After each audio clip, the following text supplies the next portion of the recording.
Hello everyone, and welcome back to Occult Perspectives.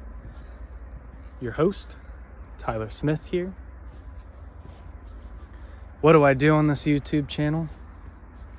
Well, I break down different esoteric research subjects, such as ceremonial magic, Freemasonry, the Tree of Life, Kabbalah, the Tree of Death. We talk about all these spiritual components on this YouTube channel and how we can take the lessons from these things, use them for our spiritual growth and development, raise our consciousness, and also how to apply them in a practical manner. How can you use these principles to better understand your daily life and where your soul resides within this process at this current moment, which kind of leads us into the topic of this video, the abyss. That's what I decided to do the video about today. Before I continue, I want to go ahead and give a big shout out to my patrons. Thank you all. I think there's 7 or 8 of you now, so the list is getting extensive. If you want to see who all the patrons are, if you want to see a list of that, just go ahead and click on the community section of my YouTube channel, and that's where all of my public posts are. So anytime I post updates about the Patreon, you are going to see those on there. I now have the chapters 1 through 6, the prologue and chapters 1 through 6 fully posted to the Patreon now. So now is a good time to get in on that if you want to. There's really only going to be one more chapter I put on there, which will be about the Fellowcraft degree. And then I will probably do one more video for the $5 tier. And that will include the LBRP. I'll probably do the LIRP as well. That way it's balanced out. And I will also do a middle pillar. So that's probably going to be kind of a longer video, instructional video. So when I get around to being able to do that, I will do so. In the meantime, I will be working on the next chapter, the Fellowcraft degree, and it'll probably take me at least 2 weeks before I get that fully edited and the audio recorded for that. It will take me at least probably 2 weeks for that. Between 2 weeks and a month, just depending on how quickly things go and I'm able to progress on that. So yeah, any of you who are not familiar with the Patreon, the book I have on there is entitled Freemasonry and Ceremonial High Magic, and it talks about the connection between these two subjects. And I start the book off with a prologue, kind of explaining what the book is about. Then chapter 1 is my story, my personal story. And then I also have a chapter on the key terms and glossary. So it's going to be a lot of the key words that are used throughout the book, as well as just magical terms in general. And then I talk about the Tree of Life and the Tree of Death as well. And then I go into covering the Entered Apprentice degree, the symbolism of the Entered Apprentice degree. I also forgot to mention that I cover the Hermetic Principles as well. I think chapter 2 or 3 is the Hermetic Principles. So if any of those things sound interesting to you and you want to check out the Patreon, feel free to go ahead and become a member. So, all right, I've rambled on long enough. Let's get to the topic of this video, the abyss. So this is something that is talked about a lot in the spiritual community. You hear people say all the time, "Oh, I've crossed the abyss. I've made contact with my holy guardian angel," all of these sorts of things. And in my personal opinion, I think the truth of the matter with the abyss is that here's the abyss right behind me. Now, I'm back at what's called the wetlands. I recorded one of my videos here. It was the video about the nature of Christ. It was supposed to be my first Patreon video, but Patreon has a really hard time uploading longer videos. I've had to end up doing them in shorter segments. So anyway. But the abyss, there are different levels to the abyss. There's not just one crossing of the abyss. If you actually look at the tree of life, there are 3 different levels or layers of the abyss. The first veil that you're going to cross is the veil of the profane. And I believe that that exists between Mount Qliphoth and Yesod when you're traveling those spheres. So more from the physical plane to, the astral, and working with the higher spiritual forces, starting to create your foundation, Yesod. The next veil exists somewhere more towards the middle of the tree. I did not bring my tree of life diagram with me, but if you look it up, you should be able to find a picture pretty easily of the different veils. The veil of Paraketh. And then the actual abyss exists between the supernal triad and all the lower Sephiroth. And the abyss was formed when Da'at, which is now a hidden Sephirothic sphere, it's the 11th sphere on the tree of life technically, which is the pillars. It is the portal. It is the gateway. It could be a gateway to higher dimensions if you're crossing the abyss, quote unquote, crossing or flying or transcending the abyss, or it could be the gates to the underworld, to Universe B, to the Tree of Death, depending on which version or which way you're traversing through this hidden sphere, Da'at, which is kind of synonymous with the abyss. They're kind of one and the same. But on the original Tree of Life, Da'at was actually, if you want to know what the perfect Tree of Life looked like before the quote-unquote fall, check out my YouTube short. I only have like 4 YouTube shorts, but one of them definitely has the perfect original Tree of Life. And there's 2 spheres in the center of the tree, and the higher one is Lucifer, Da'at, the black sun, known as the black sun, and the lower sphere in the middle is actually Tiphereth, which becomes the center of the Tree of Life after the fall. And then Mount Qliphoth is formed below, and Da'at kind of caves in. It caves in, it creates the abyss. And so now there's this big gap between the supernal triad, which is the first 3 Sephiroth on the top 3 Sephiroth on the Tree of Life. That triad is actually, according to Thomas Carlson in Kabbalah, Qliphoth, and Goetic Magic, that is the all-seeing eye, the Masonic triad, is the Kether, Hokmah, and Binah of the architect, so to speak. So that is one way of looking at it. But this abyss, so as you can see, there's different layers of the abyss. The real abyss is, when you're crossing to reach the top 3 Sephiroth.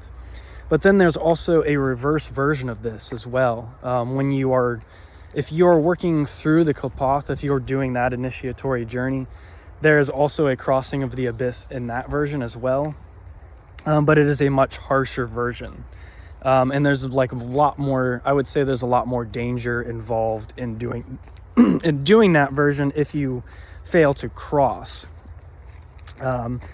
But it typically tends to have a different viewpoint from, the quote-unquote left-hand path or darker side is going to see the abyss as the place where really the sparks of the divine exist, and you need to traverse that realm. You need to overcome the demon that's known as Karanzan. Instead of it consuming you and you getting lost there, it's a place where you can reside there and wield great power. If you're able to, take on the energies and, not be consumed, you're able to align more with your higher or true will in that sense and not be overcome by the forces there. So yeah, it's the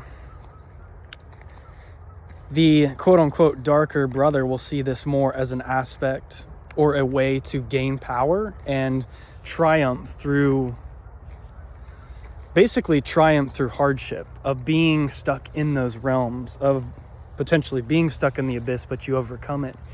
Now, the more quote-unquote right-hand path version is going to see it as, oh, that's where the failed adepts fall. That's where they fall, and there they are destroyed by the powers of darkness because they failed to reach the heavens, the supernal triad above, which is at the top of the tree.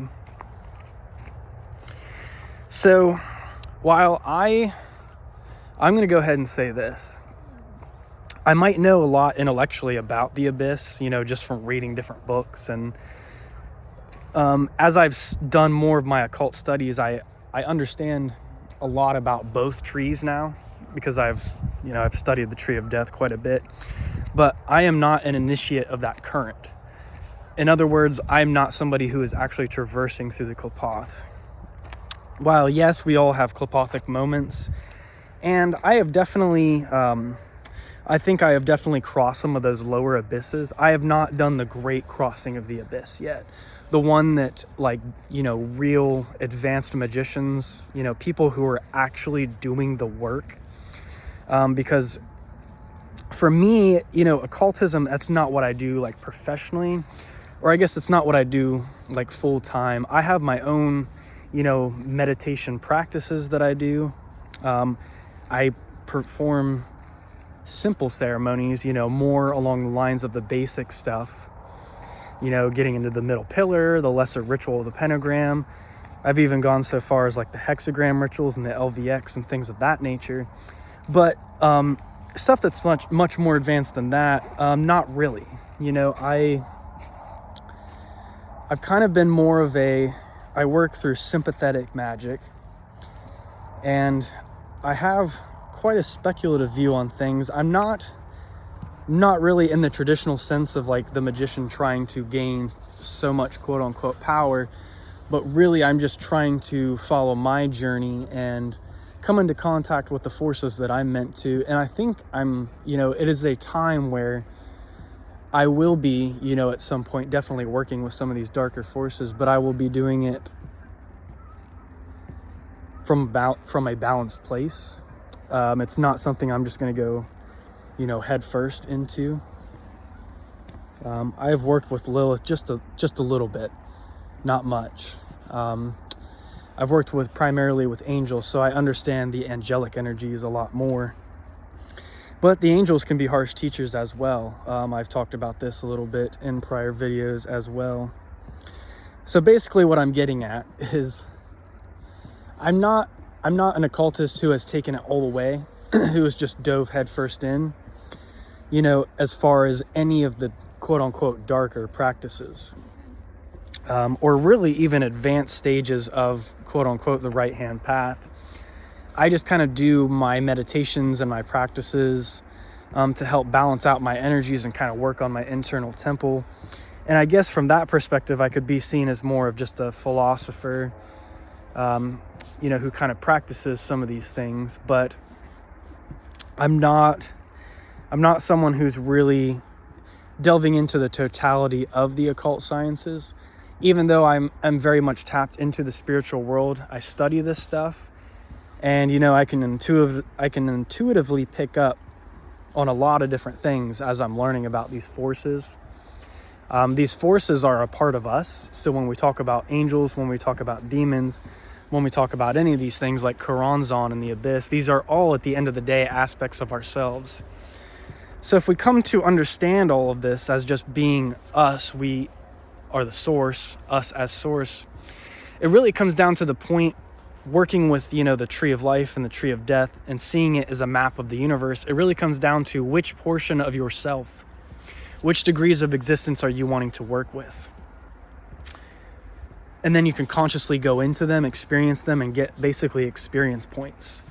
And when I say power, you gain power from learning these things. The power that I'm talking about is the power of self, governance over self, and personal power, which means your power to make your own decisions, the power to walk the path that is meant for you in life. It doesn't mean power over other people. So I think a lot of people get like the wrong idea. It doesn't mean you can't harness energy from this world. In certain ways, a lot of people are giving up their energy freely. And if you know how to kind of utilize the energies, you can use those energies and fuel them towards the great work. Because there's a lot of people that are kind of distracted, and they don't really quite know what's going on. And I think even people like myself who, research these occult or hidden principles, that which makes up kind of I wouldn't say the background, but that which is always behind the scenes, the forces governing things from behind the scenes. I'm only tapping into that world so much. But we really can, if we really put our minds and our time to it and all of our energy, we can pretty much, like I said before, tap into any of those archetypal elements or degrees of existence that we wish to. So getting back to the abyss, I have not done the full crossing of the abyss myself, is basically what I've been getting at with this really long rant.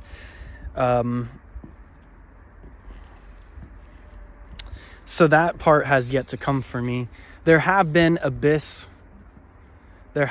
moments in my life that have been like those crossing abyss type moments where I've had to let go of the things which were really holding me back, or they were not going to allow me to actually be a free spirit, a spirit which can learn, evolve, and grow. I was going to be so caught up in the things of this world and just working and stuck. And if I would have stayed in that mechanistic way of living, there would have been forces that would have, tried to consume me and such. So when you start practicing, people who are thinking about getting into magic or any of these things, even if you're working with archangels, you are still going to be opening up forces and energies which really are affecting all planes of existence. And you are kind of opening yourself up on the astral level to attract maybe some unwanted energies.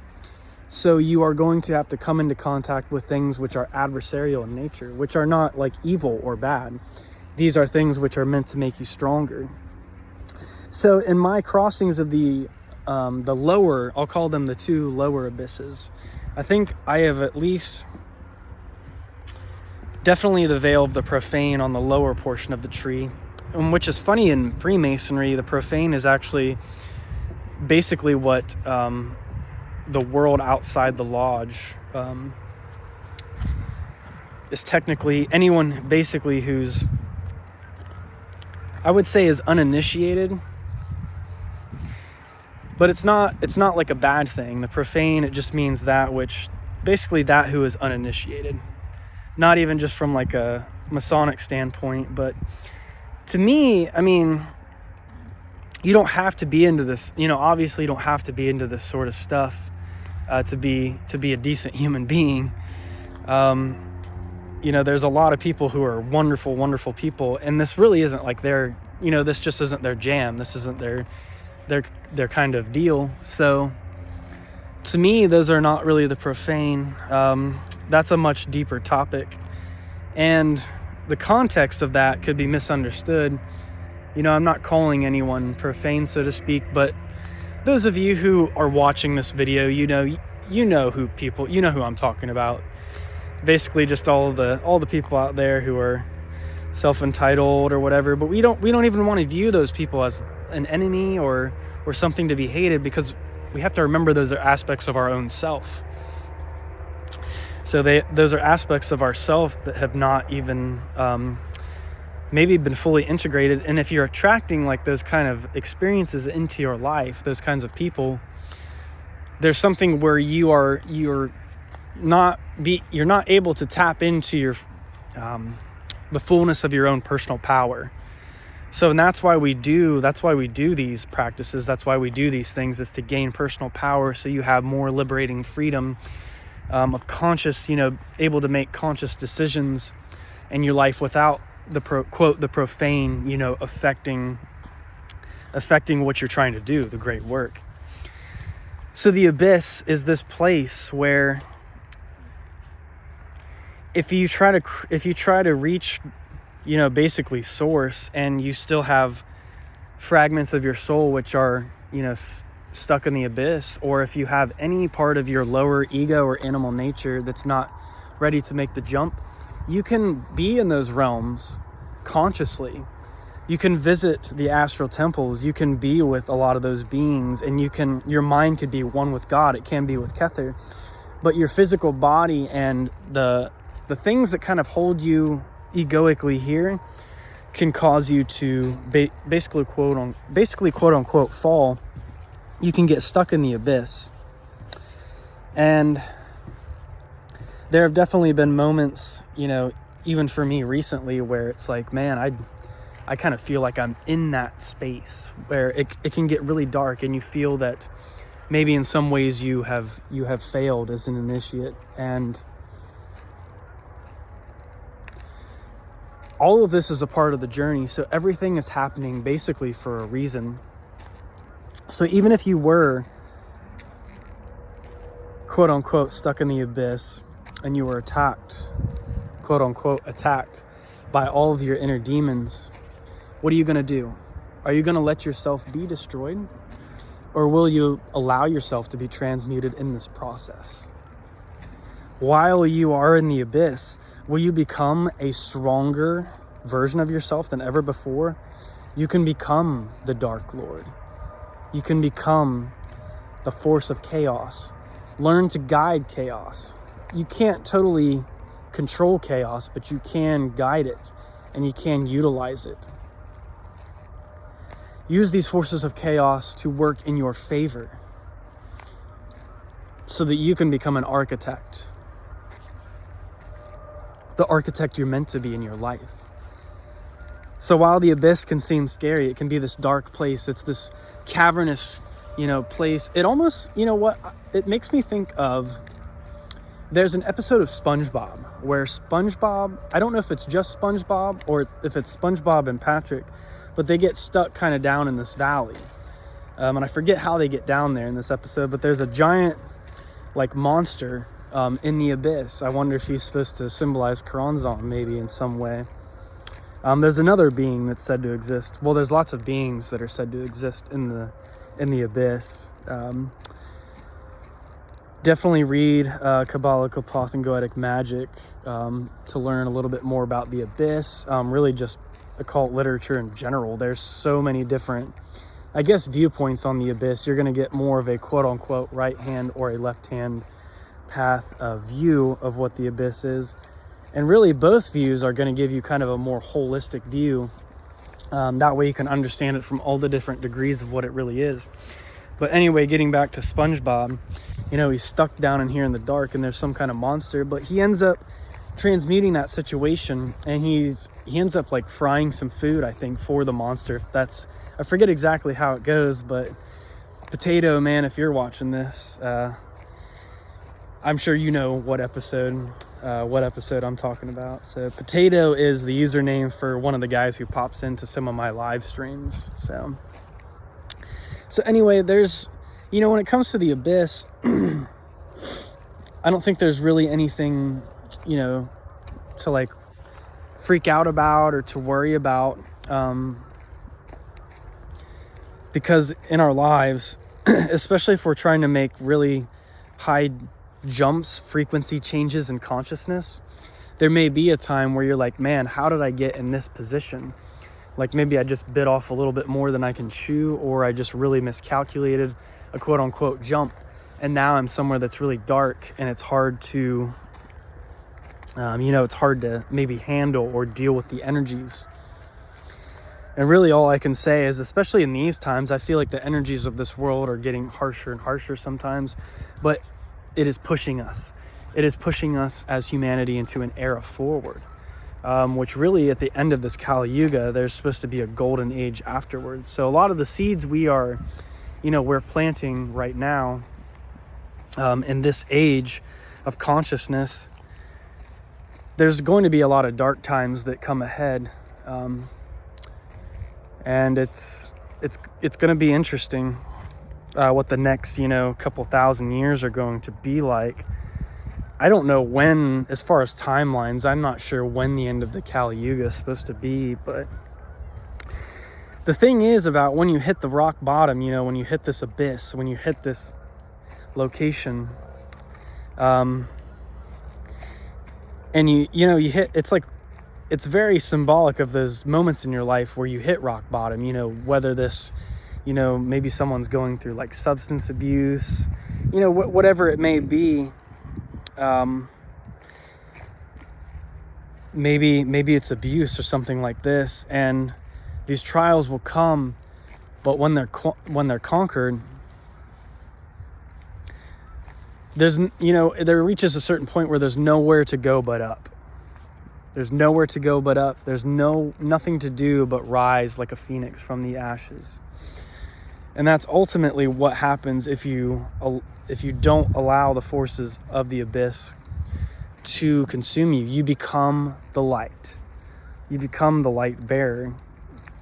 And it's in those darkest, deepest moments where maybe you're faced with all the demons, all the dark principalities, and you can learn to make them your friend.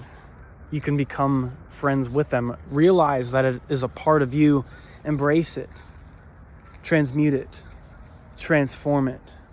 Arise. Ascend. Become a light bearer. Become the king or queen, which really transcends the polarity of light and darkness. You're becoming something even more, even that which transcends duality. While yes, we do need positive and negative forces and dualistic components to have a physical existence, there are principles which transcend even these, these two opposing, quote, polarities. And really, yeah, you start getting into certain concepts and really it transcends this physical reality. So as I was saying before, your mind can exist in these higher realms, but your body's still here on earth, and you're channeling these energies. You're channeling this divine light, this divine consciousness. And it's important to ground these energies.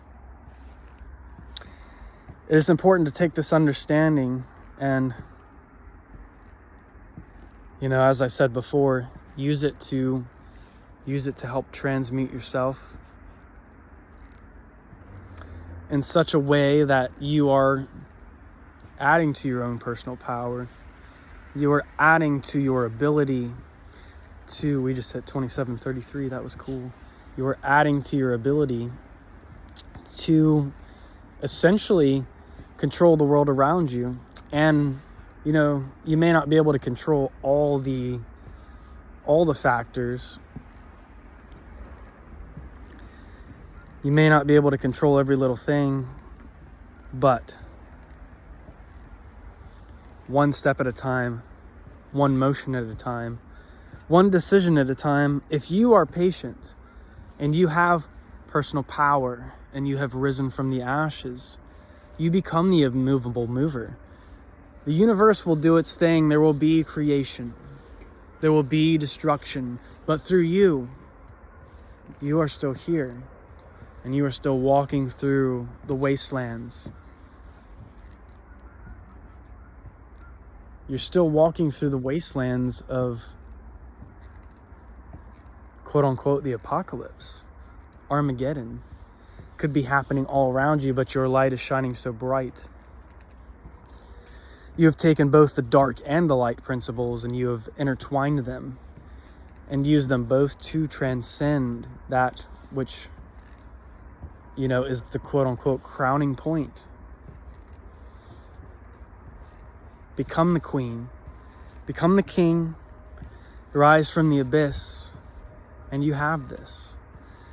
So no matter what mystery tradition you're doing, I'm assuming Kabbalah, if you're watching this video, you are either a student of, you're learning about Kabbalah, or you are working with traversing the tree of life or the tree of death.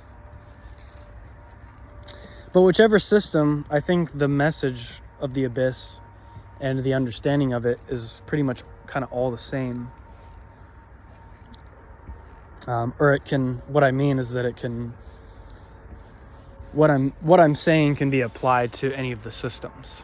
So however it is that you are, whatever system it is you're going through, however the abyssal type energies work, through that initiatory system. Moments when you feel like you could die, you are in a place between life and death. You've seen between the veils. You have gone into Da'at. You have been transformed through the abyss.